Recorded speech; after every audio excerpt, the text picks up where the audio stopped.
RCR, la red que comunica y une al Perú.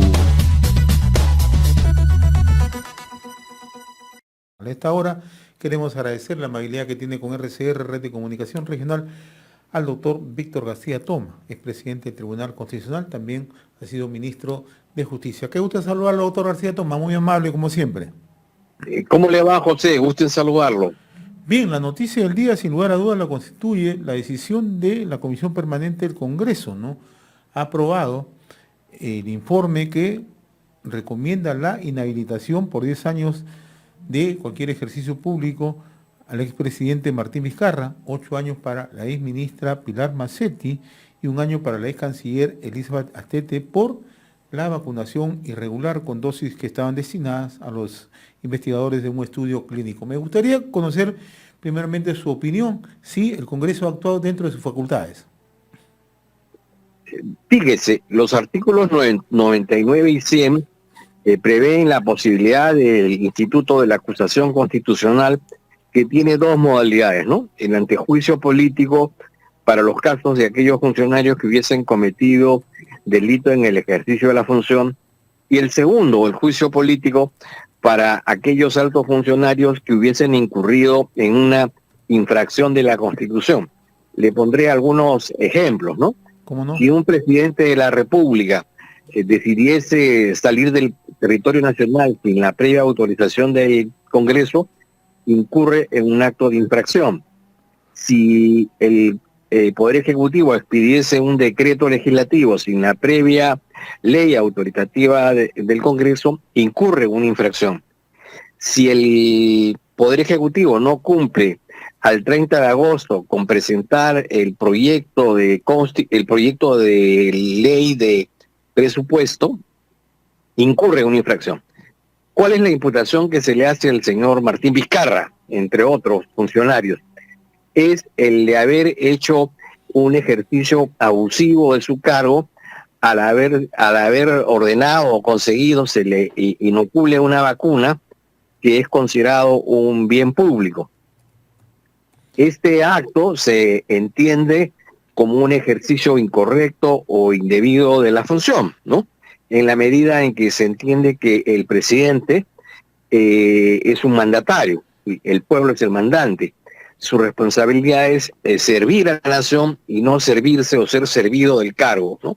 Esa es la raíz del problema. Y el segundo tema es que él, bajo ninguna circunstancia, podría haberse inoculado la vacuna en el contexto en que se hizo, sosteniendo la tesis de que estaba, en un proceso de voluntariado, en la medida en que como presidente de la República él tiene la responsabilidad de mantenerse al margen de cualquier circunstancia que pueda poner en peligro su vida o su integridad física, porque él representa a la nación, ¿no? Entonces, es en base a estos hechos y en aplicación del artículo 100 que el Congreso, en este caso le ha aplicado la medida más extrema, ¿no? Como lo hizo con Alberto Fujimori acá a inicio del 2000, y ha habido otros casos como lo de Marta Chávez, Luz Salgado, ¿no? En fin, en donde se ha aplicado sanciones menores, pero digamos, se entiende que es un procedimiento en donde hay un rasgo, cierto modo, de discrecionalidad, de interpretación, digamos, no reglada de los hechos, y está dentro del marco que la Constitución le señala a la Constitución, ¿no? Que le señala al Congreso, ¿no? Ahora, ¿cuál es el procedimiento siguiente? Ya está aprobado esto en la Comisión Permanente del Congreso. Pasa al Pleno, ¿quién tendrá que ya dar su votación final? ¿Esto es así? Sí, pero digamos, vas al Pleno, pero todavía tiene que cumplirse con las garantías del debido proceso. El ingeniero Vizcarra tendrá derecho a hacer uso de la palabra de manera oral o conjuntamente con su abogado, o delegará la responsabilidad en su abogado, luego de lo cual el Congreso inmediatamente votará, ¿no? Esto va a concluir con una resolución legislativa. Concluido esta fase, eventualmente, ¿no es cierto? Por supuesto, como cualquier ciudadano, el señor Vizcarra, si considera que ha habido una infracción al debido proceso, podrá interponer una acción de amparo. Creo que se ha adelantado, pero bueno, queda expedita la vía para que finalmente el Congreso, para que el Poder Judicial, solo en el aspecto referido, si se ha cumplido con el procedimiento, se pronuncie, ¿no? Ahora, el Pleno aprueba ya, si aprueba el Pleno, el siguiente paso ya es la acusación en sí, la acusación constitucional, se eleva todo esto a el poder, a las instancias judiciales. Claro, digamos, la comisión acusadora, ¿Ya? la subcomisión acusadora, que forma parte de la comisión permanente, ofrecerá, digamos, los hechos de cargo. Y luego el presidente de la República hará el alegato de descargo. Luego de ello, el Pleno decidirá y, digamos, eventualmente se podría expedir una resolución legislativa que establezca la inhabilitación. Eso tiene como efecto inmediato de que esta persona no pueda ya ejercer ningún cargo público, no pueda elegir, no pueda ser elegido durante el periodo de los 10 años, ¿no? Ahora, ¿qué ocurre si el día domingo el expresidente Vizcarra sale electo congresista, ¿no? ¿Qué puede ocurrir? Si ya, además que si el Congreso, todo parece indicar, también ya aprueba este informe y lo inhabilita. Si la decisión se toma antes del día domingo, ¿Ya? el Jurado Nacional de Elecciones no podrá expedirle sus credenciales. Si se tomara después de la elección, pero sin que aún se otorgasen esas credenciales, igual tendría que llamar al accesitario. Si la decisión se tomase luego de que ha recibido las credenciales, pero antes de la juramentación, igual no podría incorporarse al Congreso. Y por último, se ha dado el caso extremo de personas que ya estando incorporadas al Congreso fueron inhabilitadas posteriormente.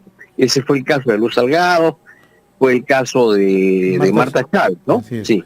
Ahora, usted mencionaba al inicio de la conversación, doctor García Tomás, que este es un juicio político, ¿no? Dentro de las facultades que tiene justamente el Congreso de la República, ¿no?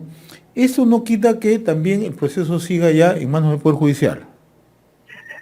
Claro, digamos, no hay zona exenta de control, ¿Ya? pero digamos, el control constitucional en este aspecto es más acotado.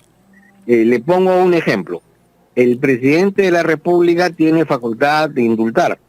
El Poder Judicial no podría cuestionar la decisión del presidente si indulta o no indulta. Lo que puede evaluar es si el proceso administrativo seguido para el indulto se ha llevado de manera correcta. Ese fue el caso Crucillat, por ejemplo, ¿no es cierto?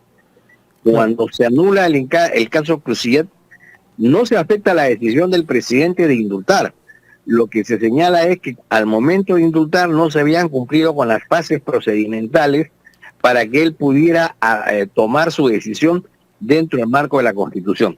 Lo mismo podría suceder en este caso. Hay dos, digamos, precedentes que son importantes. Uno es el de Javier Díaz-Canseco, que fue suspendido por un supuesto conflicto de intereses en la expedición de una ley, y finalmente él ganó su amparo, pero ganó el amparo por el hecho de que se le había imputado una falta ya en el Pleno, sin que se le diese oportunidad al derecho a defensa, ¿no? Y por eso es que ganó. Y en el caso de Alan García, se declaró nula buena parte de las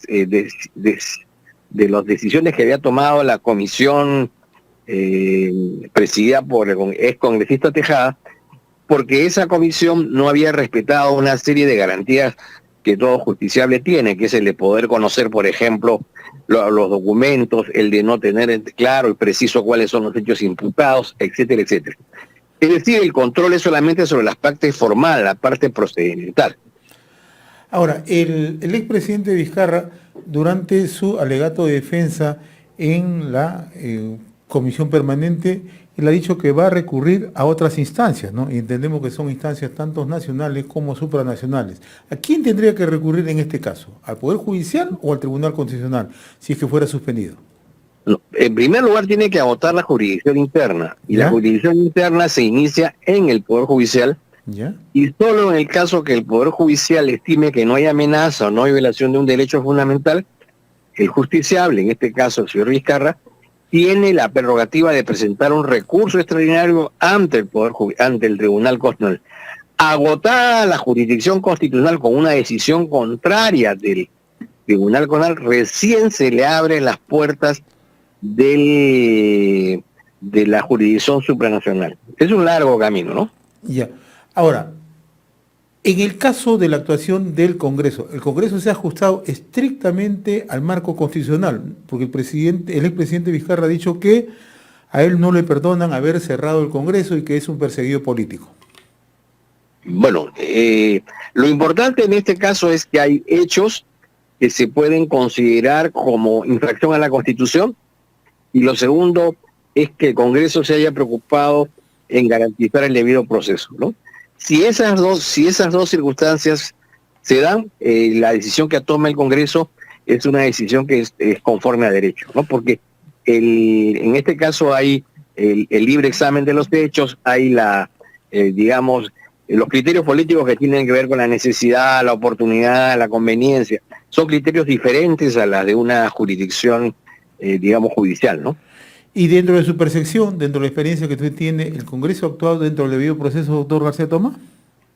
Aparentemente sí. Ciertamente ha actuado con cierta celeridad, pero esa celeridad en modo alguno ha implicado la alteración o vulneración de algún derecho fundamental, ¿no? Bien, doctor Víctor García Tomás, como siempre muy reconocido por esta comunicación con Enlace Regional, RCR, Red de Comunicación Regional. Ha sido un gusto conversar con usted, muy amable. Gracias a usted, más bien, muy amable. Muy amable. Gracias. RCR, la red que comunica y une al Perú.